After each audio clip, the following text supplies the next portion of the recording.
आम्ही कोणाला जीव देणार नाही. जेवढं होईल, आम्ही कोणाला जीव देणार नाही. दोन वेळा कोणी वर पुरवलं नाही. याला काही धंदे त्रास नाही त्याला. त्याच्या नाकात जेवला आणि त्यांच्या पायाला हे केलं नाही. पाटीलच्या घरात त्याची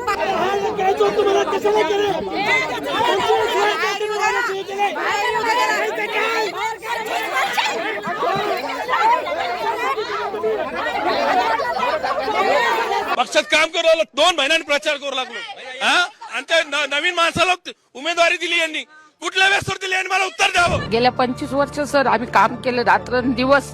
पक्षाने जे जे आदेश दिले ते केलं सर. आणि आता वेळ आली तर दुसऱ्याचं नाव येतं हे योग्य नाही. वापरून घेतात. याचे फॉर्म घ्या. राख्या जमा करा. मुख्यमंत्र्यांच्या राख्या जमा करण्यासाठी आधार राख्या जमा केल्या मी किती वर्षाच्या अंत बसणार. 18 वर्ष झाले मला काम करून. हा आक्रोश आहे पार्टी विथ डिफरन्स असं सांगणाऱ्या भारतीय जनता पक्षाचा. खरं तर देशभरामध्ये आणि राज्यभरामध्ये पार्टी विथ डिफरन्सचा बोजवारा उडालेला असताना त्यांचे कार्यकर्ते मात्र वार्डावार्डामध्ये गल्ली गल्लीमध्ये आपला पक्ष हा कसा इतर पक्षांपेक्षा वेगळा आहे आणि आपण कसे त्या पक्षाचे खंदे कार्यकर्ते आहोत हे सांगत 5 वर्ष नाही 10 वर्ष ज्या क्षणाची वाट बघत होते तो क्षण आला, तो म्हणजे महानगरपालिकांच्या निवडणुकांचा. एक दिवस एक जाहिरात येते. त्या जाहिरातीच्या आधी मुख्यमंत्री देवेंद्र फडणवीसांना राज्यभरामध्ये कुणीही देवाभाऊ फारसं म्हणत नव्हतं, पण एका दिवसामध्ये जाहिरात येते आणि दुसऱ्याच दिवसापासून देवाभाऊ या नावाने देवेंद्र फडणवीस यांना हाक मारली जाते, त्यांना साथ घातली जाते. असा पक्ष आणि अशा पक्षाचे कार्यकर्ते खरं म्हणजे सापडणं सध्या अवघड आहे. भारतीय जनता पक्षाचं खरं म्हणजे भाग्य आहे की त्यांच्याकडे असे कार्यकर्ते आहेत. गल्ली बोळामध्ये त्यांच्या बूथवर काम करणारे सगळे कार्यकर्ते आहेत. तिकीट देताना त्यांच्या नाकीनऊ येणार, दमछाक होणार हेही आपण समजू शकतो.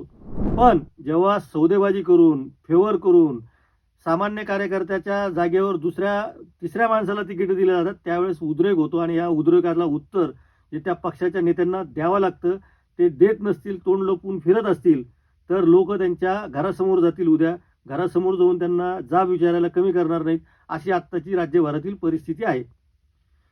या कार्यकर्त्यांनी पक्षासाठी काय केलं नाही, जीवाची मेहनत केली आणि कार्यकर्त्यांच्या अपेक्षांचा भंग होत असताना आता हे नेते कुठं हरवले आहेत असा प्रश्न सर्वसामान्यांना पडला आहे. हे तेच कार्यकर्ते आहेत. त्यांच्या तोंडून आपण ऐकतो आहोत की पक्षाचा कार्यक्रम असताना आमच्या घरातल्या सगळ्या लोकांनी पदरमोड करून महिला बचत गटांचे कार्यकर्ते अमित शहांच्या स्वागतासाठी आम्ही आणून उभ्या केल्या. आम्हाला या सगळ्या कार्यकर्त्यांना जमवण्यासाठी काय आटापिटा करावा लागला आणि आम्ही त्यासाठी काय खस्ता खाल्ल्या हे आता पक्ष विचार करतो की नाही. असे अनेक प्रश्न घेऊन हे सगळे कार्यकर्ते मोर्चे घेऊन आपल्या कार्यकर्त्यांच्या समर्थकांसह ताफे घेऊन पक्ष कार्यालयावर निघालेले आहेत. उद्या वार्डावार्डामध्ये सुद्धा हा उद्रेक पसरायला वेळ लागणार नाही अशी आत्ताची परिस्थिती आहे. छत्रपती संभाजीनगर असेल, नाशिक असेल, मुंबई असेल, अमरावती असेल अशा अनेक ठिकाणी भारतीय जनता पक्षाचे कार्यकर्ते आक्रोश करत आहे आणि त्यांना कुठल्याही पद्धतीचं समाधानकारक उत्तर देता आलेले नाही भारतीय जनता पक्षाला. ही आजची शोकांतिका आहे. आता असं सांगितलं जात आहे की काही लोकांना कॉप मेंबर करू, काही लोकांना समित्यांवर घेऊ आणि ज्यावेळेस नगरसेवक पदाची निवडणूक होती त्यावेळेस असं सांगण्यात आलं होतं अनेकांना की तुमच्या वार्डामध्ये तुम्हाला स्पर्धकच नाही त्यामुळे तुम्हीच उमेदवारी अर्ज भरणार आहात, आम्ही तुमच्याशिवाय उमेदवार कोण आहे. असे अनेक जण आहे की ज्यांना आशेला लावून ठेवलं होतं आणि स्वतःची कामं स्वतःची वेळ निघून गेल्यानंतर आज मात्र त्यांना तोंड घशी पाडलेलं आहे.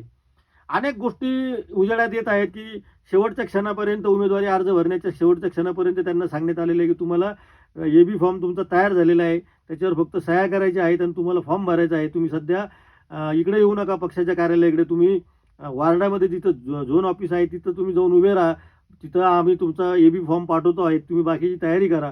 असं सांगितलेल्या कार्यकर्त्यांना सुद्धा असं लक्षात आलं की भलत्याच लोकांनी AB फॉर्म घेऊन गेलेले आहेत. त्यामुळे या संतप्त कार्यकर्त्यांनी आपल्या नेत्यांना जाब विचारलं, त्यांच्या गाड्यांवर काळं फसलं, स्वतःच्या अंगावर डिझेल ओतून घेतलं, तर त्यांचं काय चुकलं असा आता प्रश्न निर्माण झालेला आहे. छत्रपती संभाजीनगर सारखंच चित्र राज्यातल्या इतरही भागामध्ये दिसून येत आहे. अनेक ठिकाणी तर पैशाची देवाणघेवाण झाल्याचे आरोप होत आहेत. अनेक ठिकाणी बाहेरच्या पक्षातील जे इच्छुक होते त्यांनी आधीच कुठल्याही पक्षाचं चिन्ह न वापरता वार्डावार्डामध्ये महिना 2 महिन्यापासून पोस्टर लावायला सुरुवात केली होती आणि बरोबर ऐन वेळेस भारतीय जनता पक्षाने त्यांनाच एबी फॉर्म दिला. त्यामुळं भारतीय जनता पक्षाने त्यांनाही आधीच सांगून ठेवलं होतं का की तुम्हाला आम्ही पक्षात प्रवेश देणार आहोत आणि तुम्ही काही चिंता करू नका. त्यामुळे हा कोणता पार्टी विथ डिफरन्स आहे असा प्रश्न आत्ता वार्डावाडल्यातल्या कार्यकर्त्यांना पडला आहे. खरं म्हणजे भारतीय जनता पक्षाच्या कार्यकर्त्यांचं, त्यांच्या बांधिलकीचं, त्यांच्या कमिटमेंटचं कौतुक विरोधकही करतात. ते करावंच लागतं, कारण त्या पद्धतीने ते काम करतात, त्याला तोड नाही. एकेकाळी काँग्रेसचे कार्यकर्ते असायचे असे, आता ते छत्रपती संभाजीनगरमध्ये तर दिसत नाही, बाकीचं मला माहीत नाही. पण इतक्या पेटून आणि जीवाचं रान करून बूथवर काम करणारे कार्यकर्त्यांना जर अशा पद्धतीने वागवलं जात असेल तर हे कार्यकर्त्यांनी दात कोणाकडे मागवायची हा प्रश्न पडलेला आहे. मी जसं आधी सांगितलं की एकदा निरोप आला की त्या निरोपाची अंमलबजावणी करायची. एकदा पक्षाने ठरवलं की पक्ष सांगेल तोच आदेश, हेच त्यांना प्रमाण आहे. असे कार्यकर्ते आज प्रचंड उद्विग्न झालेले आहे. जातीयवादाचे आरोप झाले, भ्रष्टाचाराचे आरोप झाले, वेगळ्या पद्धतीचे आरोप या सगळ्यांनी केले. काही महिलांनी तर अत्यंत वेगळ्या पद्धतीने आरोप केले, ते आपण इथं बोलू शकत नाही, इतके घाणेरडे आरोप भारतीय जनता पक्षाच्या स्थानिक नेत्यांवर केलेले आहेत. त्यामुळं स्थानिक नेते अक्षरशः तोंड लपवून बसलेले आहेत. संजय केनेकरांनी येऊन प्रशांत भदानी नावाच्या एका कार्यकर्त्यांना भेटले, त्यांच्या गळ्यात पडून रडले, का ते त्यांच्या गळ्यात पडून रडले, त्यांना तिथून घेऊन गेले.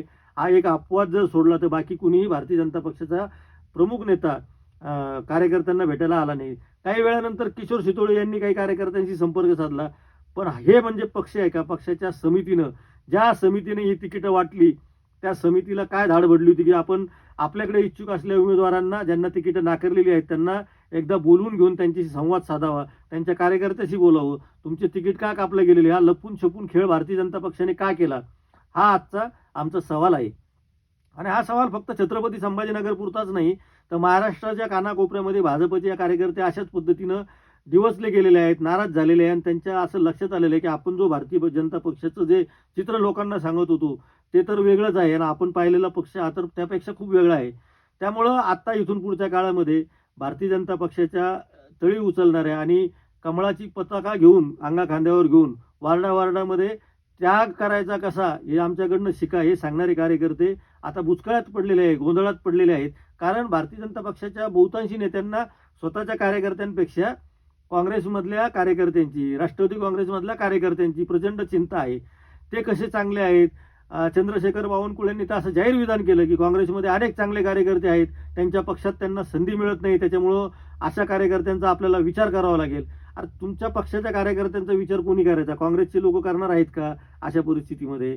नाही करणार. त्यामुळे तुमच्या पक्षातल्या कार्यकर्त्यांचा विचार तुम्ही करा. नंतर ज्या बाकीचे पक्षाचे लोक समर्थ आहेत किंवा असमर्थ आहेत ते त्यांचं बघून घेतील. आत्ता जे वातावरण पेटलेलं आहे त्याचा कोणाला फायदा होईल तोटा होईल हा आपला आजचा विषय नाही आहे. मुद्दा असा आहे की कार्यकर्ता म्हणजे सतरंज उचलणारा आहे का? कार्यकर्ता म्हणजे आपण सांगेल ते करणार आहेत का? त्यांना दिवसलं जात आहे की तुमची किंमत काय आहे, तुम्ही फक्त सतरंज उचला आणि तुम्हाला ऐन वेळेस असा दागाफटका पक्ष देऊ शकतो असा मेसेज सर्वसामान्य कार्यकर्त्यांमध्ये चाललेला आहे. त्यामुळे इथून पुढं बूथवर एक बूथ 10 यूथ, तर 10 यूथमधल्या एक यूथचं जर अशी हालत झाली असेल तर 9 लोक काय करतील हे इंग्रजीमध्ये सांगावं लागतंय. त्यामुळं ते 9 लोकसुद्धा आता त्या 9 वरती एक झिरो मारून काय करतील काही सांगता येत नाही. त्या सगळ्या लोकांचा विचार भारतीय जनता पक्ष करणार आहे का? समित्यांची आश्वासनं दिलेली आहेत, त्याला म्हणतात आता गाजर दाखवलं. त्यामुळे या निवडणुकीमध्ये भाजपचा कार्यकर्ता हा प्रचंड भ्रमनिरास झालेला आहे. अशा भ्रमनिरास झालेल्या कार्यकर्त्याला हे लक्षात आलेलं आहे की अनेक ठिकाणी जातीय दृष्टिकोनातून ठीक आहे, वार्डाचं गणित असतं, एखाद्या व्यक्तीला त्याच्या जातीचं समीकरण बसत असेल त्या म्हणून जातीचं तिकीट देणं बरोबर आहे. पण अमुक एक नेता अमुक एका जातीचा आहे म्हणून त्या जातीच्या माणसाला जर तिकीट द्यायचं त्याला जातीयवाद म्हणतो आपण. तर असा जातीयवाद खरंच झाला आहे का भाजपमध्ये? हे वरिष्ठ तपासणार आहेत का भाजपचे? आणि इतक्या खालच्या निवडणुकीमध्ये देवाभाऊ लक्ष घालणार आहेत का? कारण लोक त्यांच्याच नावाने त्यांच्याकडनंच अपेक्षा ठेवत आहे. मला असं वाटतं की त्यांना सुद्धा मर्यादा येणार आहेत हळूहळू. आणि ह्या कार्यकर्त्यांची वेळ निघून गेल्यानंतर 15 डिसेंबरच्या संध्याकाळी 5 वाजेनंतर पुन्हा गरज सुरू वैद्य मरू अशी अवस्था या सगळ्या कार्यकर्त्यांची होणार आहे. तशी होऊ नये आपण कितीही प्रार्थना केली किंवा विवंचना केली तरी तसंच घडत असतं. नाही घडलं तर खूप चांगलं आहे. या सगळ्या कार्यकर्त्यांना पुढच्या काळासाठी शुभेच्छा देतो आणि आज थांबतो.